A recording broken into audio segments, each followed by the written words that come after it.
Hey everybody, welcome to That's Football. Massive news in the final few days of the transfer window as Liverpool could not only lose Mo Salah this week, apparently it's likely to happen, but also another Liverpool player could be heading to Saudi Arabia. We're going to get into that as well. We're also going to be talking about Southgate picking Harry Maguire in the England squad despite not playing a minute of Premier League football. What are your thoughts on that? Get in the comments below. Yes, he's always done a job for England, but he's not playing football domestically. This is like Martin Scorsese saying to Robert De Niro, you don't need to do your rehearsals, just turn up for filming. But the problem is Harry Maguire ain't Robert De Niro. He's Ian Beale. He needs to do rehearsals, and I think it's ridiculous. But let's just see. We can get into that in a minute. Well, we're going to start off with the big news. Transfer deadline day is on Friday. It's Wednesday, and it's thrown a cat amongst the pigeons a little bit. Jan Olga Fjortoft, who used to play football but now is a journalist in Europe, is saying that he's heard it's likely that Mo Salah will leave Liverpool in the next couple of days. And this, to me, as I said last week, would be catastrophic, damaging, huge for the Premier League. Because if you think about everyone who's gone before, Ruben Neves, the sort of players that are leaving for Saudi Arabia, you can sort of go, weren't good enough anyway, not going to really miss them, or coming towards the end of their careers. Mo Salah, all right, he's 31, but he's still one of the best players in the world. He's still one of the best players in the league. If he goes to Saudi Arabia, that's a big loss. Even as a United fan, that is still a big loss. There's also talk of Konate now generating interest as well. Liverpool being decimated at this point. Can they say no? The problem is the player power. We've seen it with Mitrovic. We've seen it with Nunes at Wolves. Amrabat's doing it in Fiorentina to come to Manchester United. These players are now going, screw you. I want to go and earn life-changing money. £190 million a year for Salah and £130 million to Liverpool for a 31-year-old. It's money that, you know, imagine if Man City said to Salah, we're going to give you £191 million a year and we're going to give Liverpool £130 million. Where do I sign? It's ridiculous money to go and play in Saudi Arabia, which, I was watching it again the other day. People are trying to pretend it's watchable. It's an exhibition league for multi-millionaire footballers. It's not watchable football. It really isn't. I couldn't even do my ironing and watch it. It's boring. But these footballers are being paid incredible money.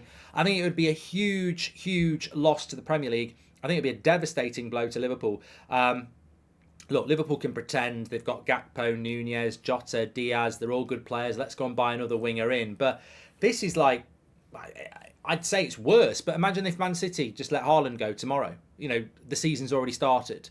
It's that big a deal. Mo Salah in a Liverpool shirt is absolutely intrinsically brilliant for them, and you don't do those deals 3 games into the season. You don't do those deals when you've had a good start to the season as well. There's no pre-season, there's no adjustment time.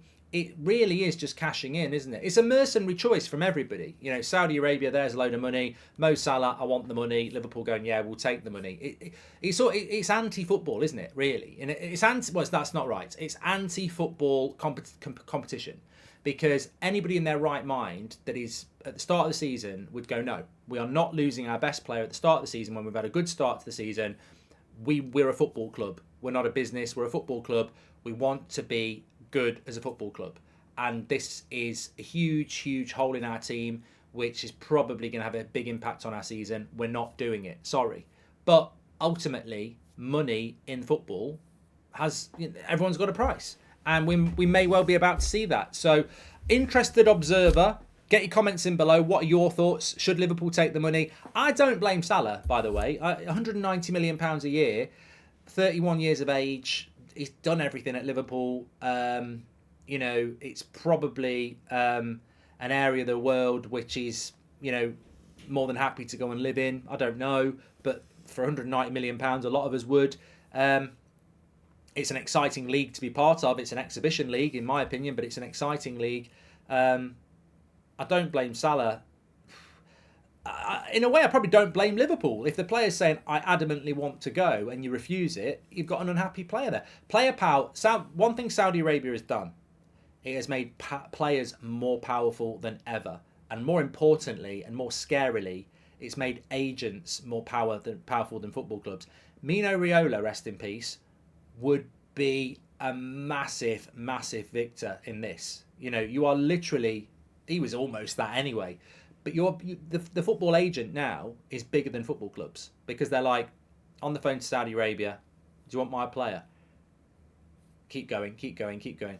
You know, and they're selling, they're getting signing on fees bigger than what it costs to buy a football club. It's incredible. Get your comments in below. Anyway, moving from domestic football into international football. Obviously, it's international week next week. Massive weekend in the Premier League. We've got win, lose or draw coming up for you tomorrow. Oh, can I just say as well, I should have said it at the start, you're absolute legends. Episode 4 of the podcast, Goldbridge Saves Football. It's only been out a day.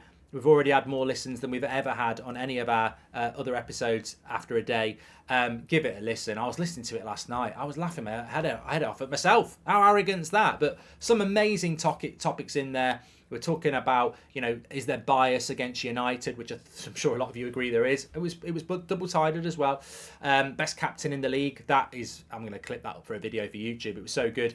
Loads of good stuff in there. And our episode as well. Special guest Ben Foster was on it. Really enjoyed it. Links in the video description, or just type in Goldbridge Saves Football podcast and go and give it a listen. Give the other ones a listen as well. Make sure you give us a follow. We've got a prize going out next week on next week's one as well. So join the movement, Goldbridge Saves Football podcast. Many of you have, you're legends. And I think the Goldbridge Saves Football podcast is more in tune with That's Football. You know, it's almost like a podcast for That's Football anyway. So give it a listen. Let's look. We might be talking about this on the podcast next week when the actual squad comes out. But Sky are reporting that Harry Maguire will keep his place in the England squad, and Calvin Phillips may well do as well. Both players that Southgate likes, both players hardly played football last season, both players haven't played football this year. 4 games in, neither of them have played a minute of Premier League football, and yet Southgate's going to pick them. I find this scandalous. Now, people will, and I want your comments because I accept that, you know, I'm going to do a poll. I'm going to put it on the community tab. We'll do a poll on this as well. I'll put it there as well. Should Harry Maguire be picked for England? Now, look, pragmatic Bridge, he is a starter for Gareth Southgate and he doesn't really do anything wrong. Granted, it's a slow standard of football and it's crap opposition. But I personally believe, look, some people will say, he's a starting centre-back for England, you've got to pick him. He's never done anything wrong. My stance is, England, throughout my whole life, has been about picking the best players in England. Is he the best centre-back in England? No. Is he in the top 5? No. Southgate is just picking somebody that does a good job for us, but he's not the best. That doesn't make sense to me. You're basically picking somebody that you like, who does a job for you, but's not as good as everybody else, and actually isn't even playing. And as I said, if you're Martin Scorsese and you're doing a film, and De Niro doesn't want to do rehearsals, he just wants to turn up and film, you're probably going to say yes, because it's De Niro. This is Harry Maguire. He ain't De Niro. He's not the De Niro of centre-backs. He's not. He really isn't. He's the Pat Butcher of centre-backs. You know, should be retired. He's not good enough for England. And there are so many centre-backs that are playing week in, week out that I think are better than him, but also deserve to be picked. I think it's anti what England's meant to be all about. England should be picking the best players for their clubs. It's completely... I've never known anything like it. You're picking players that don't get picked for their clubs and are so unambitious. Like this has been going on for a year for Harry Maguire. He's had all summer to go and move, take a pay cut, go on. You know, there's loads of things he could have done.